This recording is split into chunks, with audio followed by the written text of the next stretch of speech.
Hello everyone, welcome back to the second video on the Ancestral Commander build. I said I will play a Vigilant Strike build because of all the endurance charges that we get from the Ancestral Commander. And I tried it for a little bit, but because we cannot continuously generate endurance charges like the Juggernaut build, it's not very good to play. We usually remain without endurance charges to consume, so we cannot attack with Vigilant Strike. And I decided to switch to Heavy Strike. It's almost the same, but instead of giving us more damage per endurance charge with quality and fortify with melee hits, it gives us a chance to deal double damage, and this is really good as well. So I want to show you what I have done.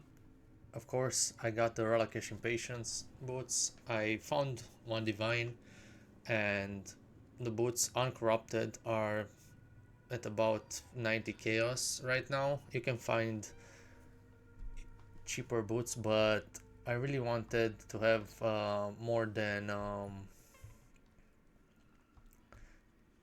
20% chaos resist.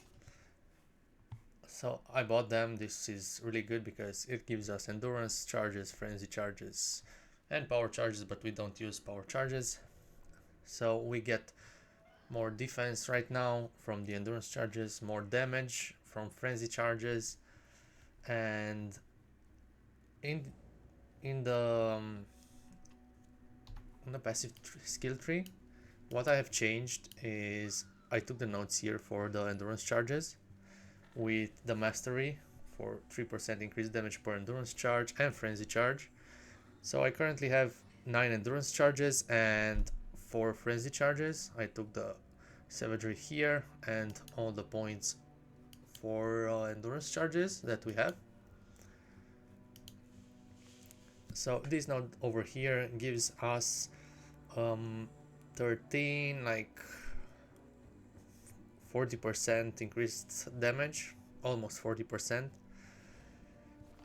So that is really good. And also this one over here gives us 8% increased damage per endurance charge. So we have 9. It gives us 72% increased damage per endurance charge.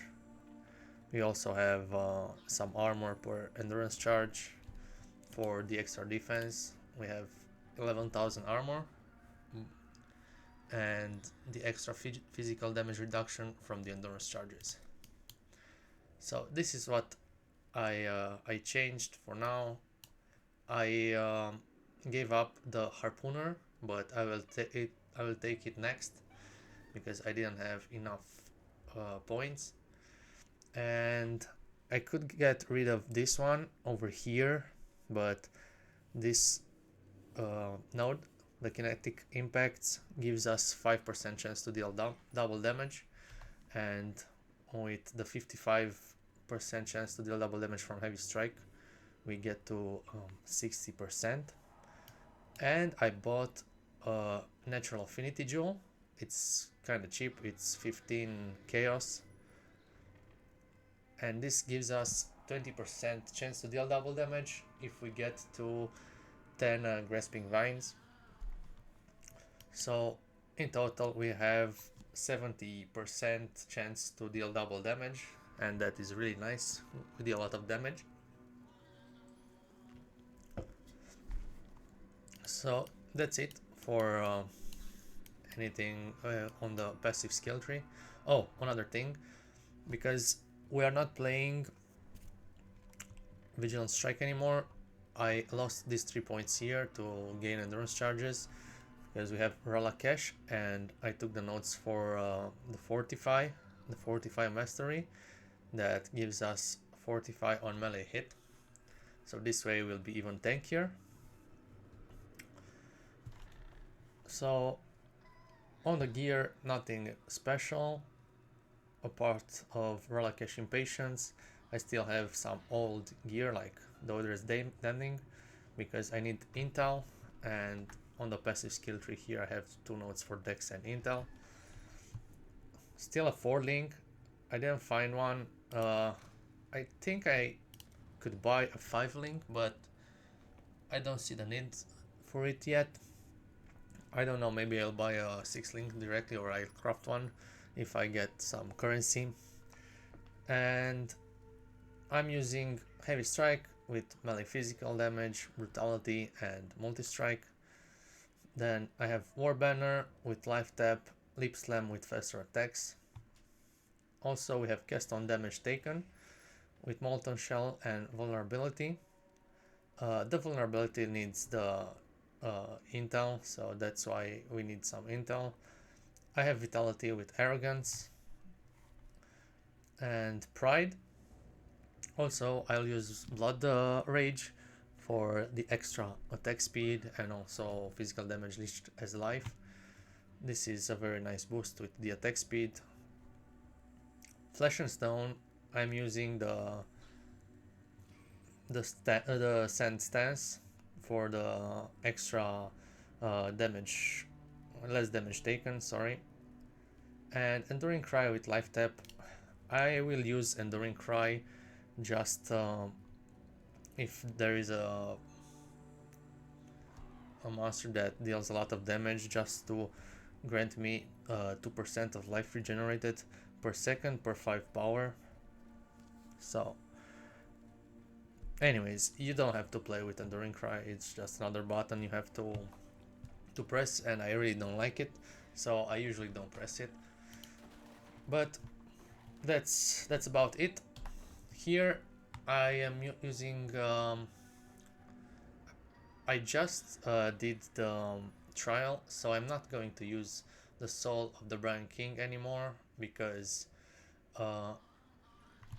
with the passive point here that gives us toughened skin, action speed cannot be modified below base value, we cannot be frozen, we cannot be stunned. So I'm going to change it for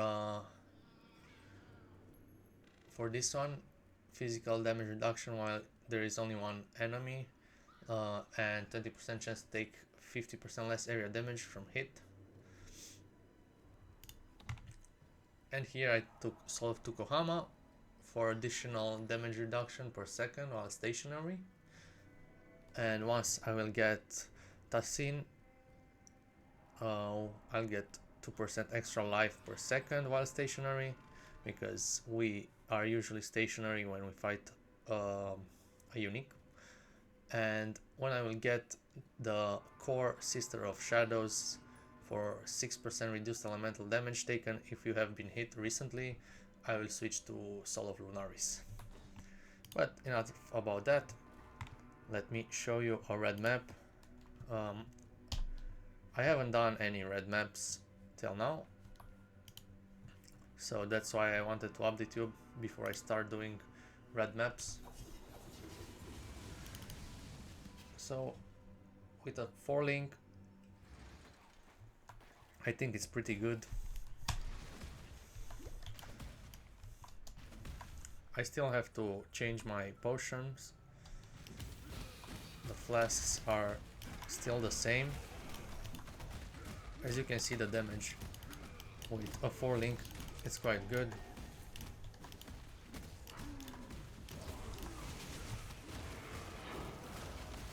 Not the best, but not bad either.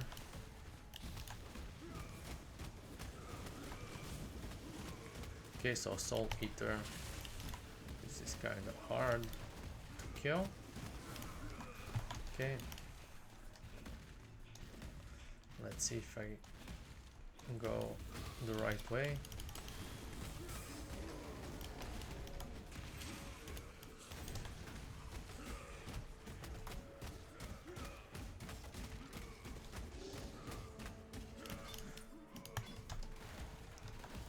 As you can see, I'm pretty tanky.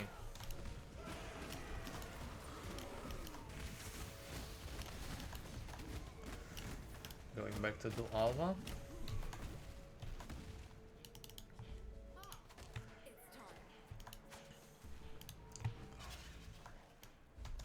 So I really like how the build feels. It's not the fastest build, but it's not the slowest either.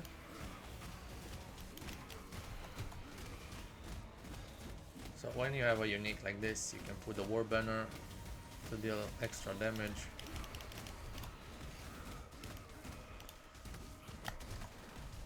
Okay, moving on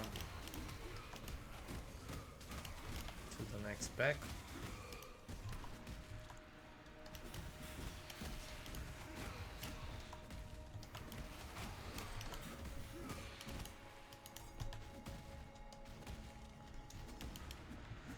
Guess that's it.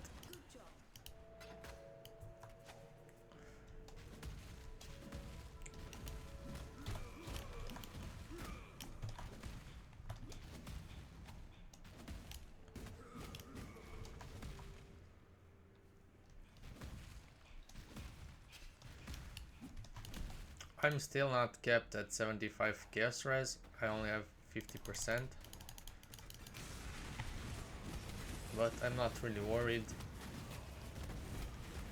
Okay, so this one inflicts corrupted blood, and I don't have corrupted blood immunity, so I'm not going to do it because it can really kill me.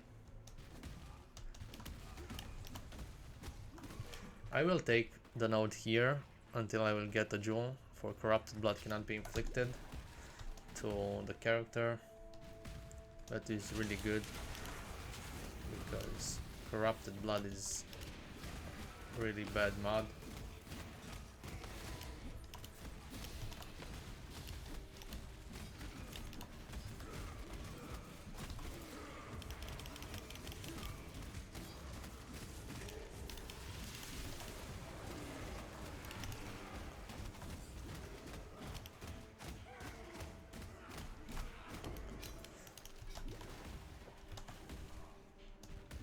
So this map has 29% more master life, and also maximum life has extra maximum energy shield, so that's why it takes so long to kill the monsters.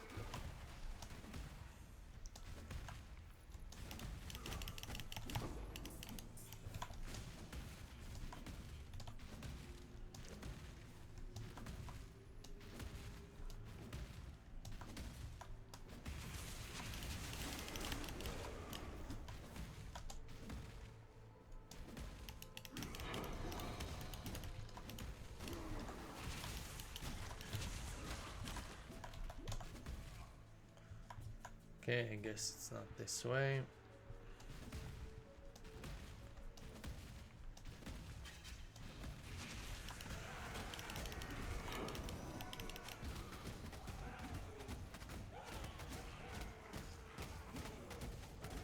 So as long as you stay still and the monsters are in your range, you should be safe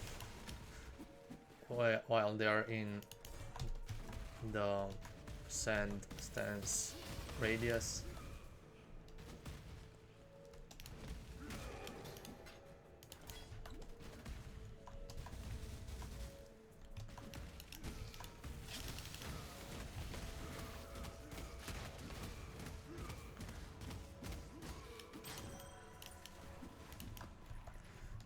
I think the boss is over here. Let's see.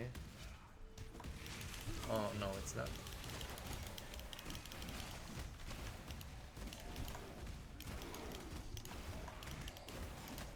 Maybe it was over there.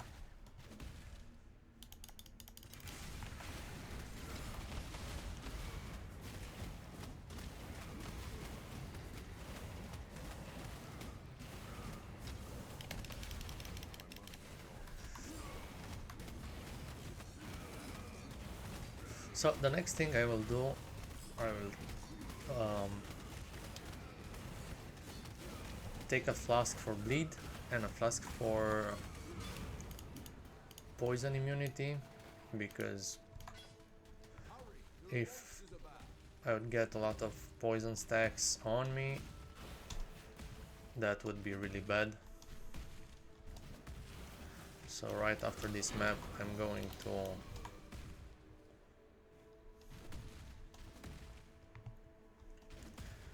get some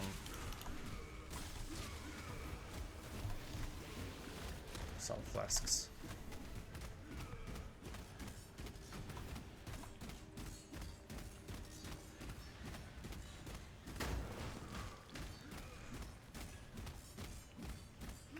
Okay, so that's about it. Please let me know what you think about the build, and if you want to see the updates on how it works and what I'll change, be sure to subscribe to my channel. For now, that was it. Thanks for watching. Bye.